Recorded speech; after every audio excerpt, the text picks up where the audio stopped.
Like who has like just raise your hand. Who has a mortgage that's coming due out here? That's coming due in the next year, 2 years, 3 years.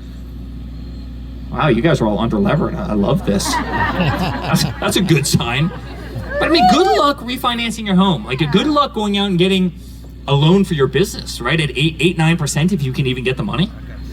It's incredible. Like under my father, you had 2.5% interest rates, and now you have 10% interest rates. You know, and that's again so much because of the compounding inflation that did not need to exist. They had a spending problem, and they had the greatest war on oil and gas, and oil and gas is 55-60% of all inflation. What's the first thing they did?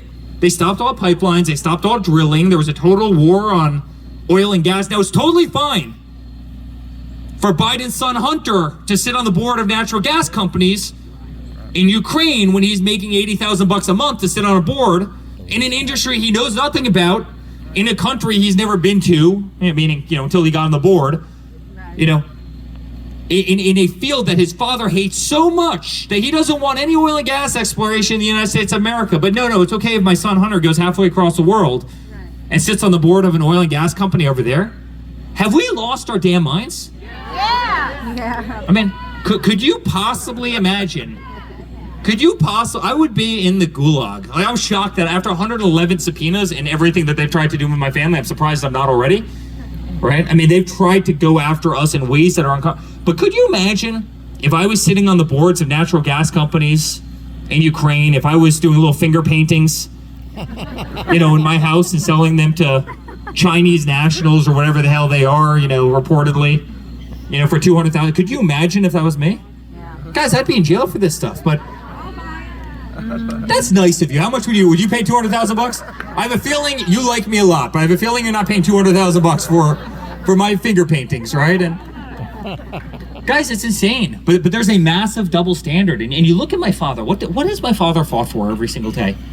Greatest economy in the world, the lowest unemployment which we had, lowest female unemployment, lowest Hispanic unemployment, lowest African American unemployment, lowest youth unemployment.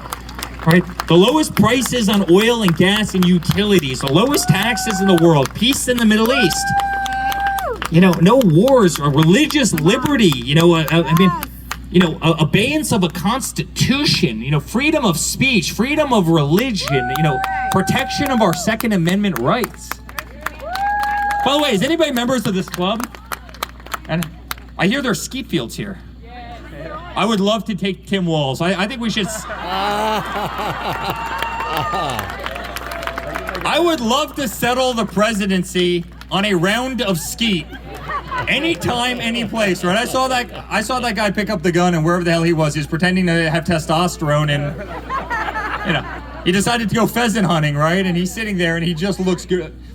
When somebody's like not a shooter, and you see them handle a gun, you can tell from like 100 yards away that the guy's just not a shooter, right? That's what you saw with Tim Walz. But I hear this skeet field here, so he challenged any Republican. I'll do it anytime. Literally anytime, sign me up.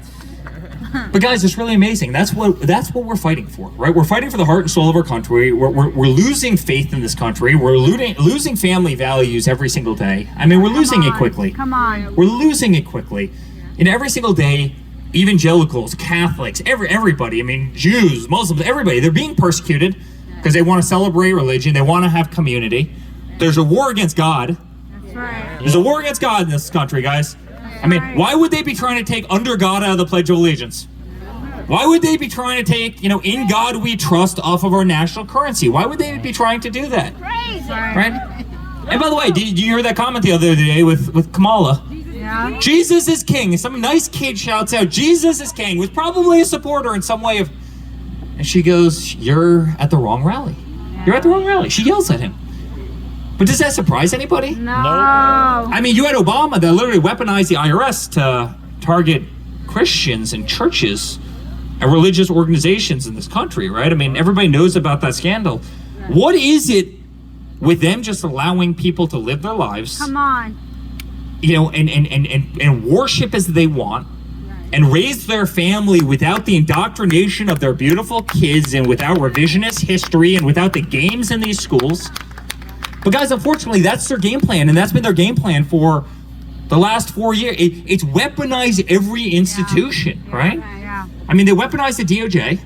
We saw that with the whole Russia hoax. I got that call. I got that call. They knew there were no secret servers, right? And it took them 3 years. 3 years before they came out. They smeared my father every day for 3 years when they knew the whole thing was a sham. They've weaponized the military.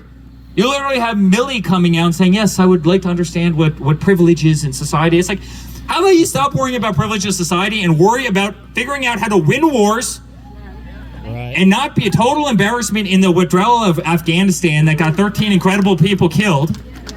You know, why don't you create America's military into the greatest fighting force in the history of the world, which it is, and stop worrying about testifying about people's feelings in front of Congress every single day. But no, they weaponize the military. You know, they've weaponized health. You as doctors come out during COVID, you know, I think hydroxychloroquine might actually work. I think it might be the answer. Like, might. Hey, you know, we'll look into it, but I think they might. They lost their licenses the next day. That was Big Pharma attacking them, right? I mean, they've certainly weaponized that. Yep. They've weaponized the media. And my father gets 92% of his coverage is negative on the mainstream media, 92%. Right? I mean, they killed my father for all of like 7 hours because a comedian who goes on SNL every day and you know, who goes on the Tom Brady roast and everything else came out and made a joke. And that was a stupid joke. But yet Joe Biden goes out, and by the way, this is a comedian that none of us ever met. That has nothing to do with the campaign. That's not part of the political apparatus. It's just a warm-up routine, right? But yet Joe Biden comes out and calls the entire country garbage. And they're literally sitting there, no, that's not what he meant. No, it's what the comedian meant, right? But it's not what the current sitting president meant. I mean, they've weaponized the media in every possible way, including censorship, because there's not a single person out here that hasn't been censored or the dials have been turned down where you post something and you go, oh, that should have gotten a lot more engagement than it did, but some kid was censoring the article and so it got no dispersion. I mean, so they've weaponized the media. They've certainly weaponized social media, right? Again, they took my father off, they ripped him off, they've ripped so many of you off of there. You know, so I mean, in terms of First Amendment violations, they've done that every single day. Look at education.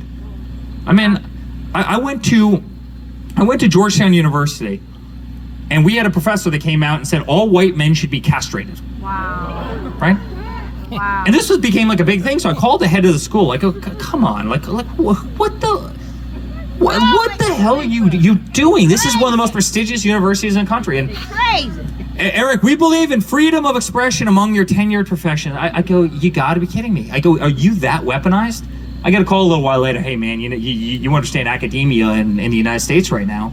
No, that's not acceptable.